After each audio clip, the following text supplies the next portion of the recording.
Grabe, nakakamiss talaga si Lord. Ibibigay niya talaga kung magtitiwala ka lang. Ito nga pala yung first day na construction ng bahay namin, kaya samahan niyo kami, let's go!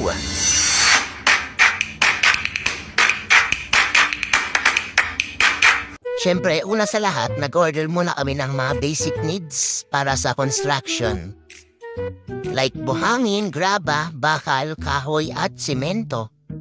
Dahil nasa kasalukuyan ang pagtatayo ng ating munting dream house, naglinis at pinutol muna nila yung mga saging. At nang matapos na nilang linisin ang area, ang una nilang ginawa, siyempre, ang pundasyon ng bahay. Siyempre, hindi naman yan tatayo kung wala ang pundasyon, diba? Dahil nga para iwas baha na din, tinaasan na natin ang label ng ating bahay. Siyempre, hindi natin alam sa susunod na magdaan ng araw, baka mas malakas na ang dumaan na mga bagyo. Mas maganda na rin maging sigurado tayo lalo na't di biro ang magpatayo ulit ng bahay. Siyempre nga probinsya, ang magiging source of water natin dyan ay balon. Or sa Ilocano ay bubon. Okay na din to para maging menos gastos tayo sa mga bayarin. Nagsisimula na nga pala silang magbuhos dyan ng mga poste. Ang tawag pala nila dyan yung pinakasapatos daw ng bahay. Di ko sigurado pero nag-ukay pa sila dyan ng lagpas tao. Tapos nagbuhos sila. Ang sukat na ng pinapagawa nating bahay ay nasa 10 by 7. 2 kwarto pala ng mga lods at 2 CR. Yung isang CR syempre nasa master bedroom. At syempre yung isa ay magiging common CR na lang.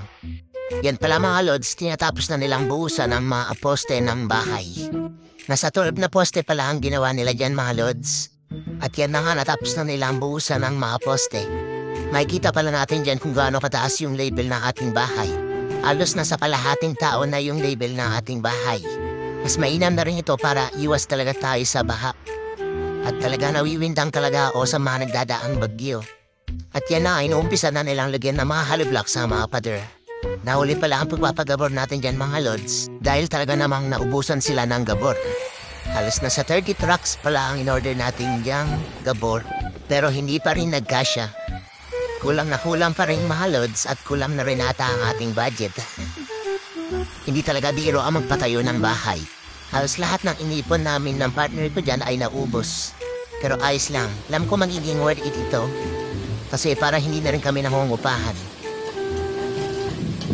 Yan nga pala mga lods, dumating na ulit ang in-order nating gabor.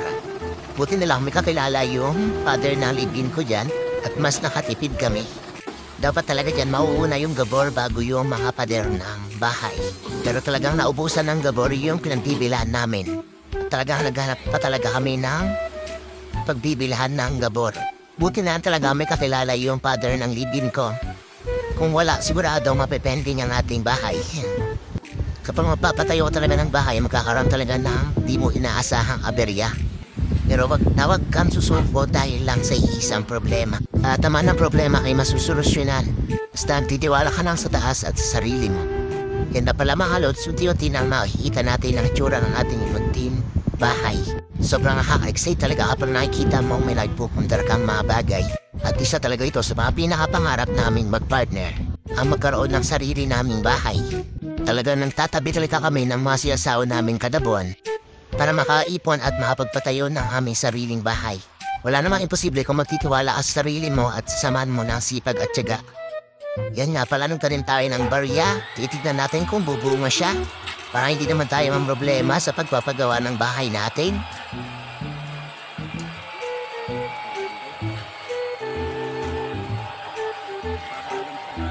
Yan na nga pala yung itsura ng munting dream house natin mga lods.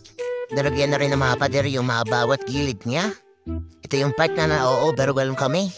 Talagang ma-overwhelm ka kasi makikita mo yung mga pinagpaguran mo.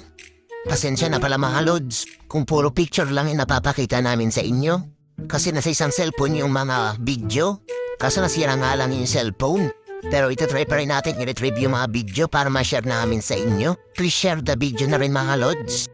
Para meron pa tayong pampagawa ng bahay, char.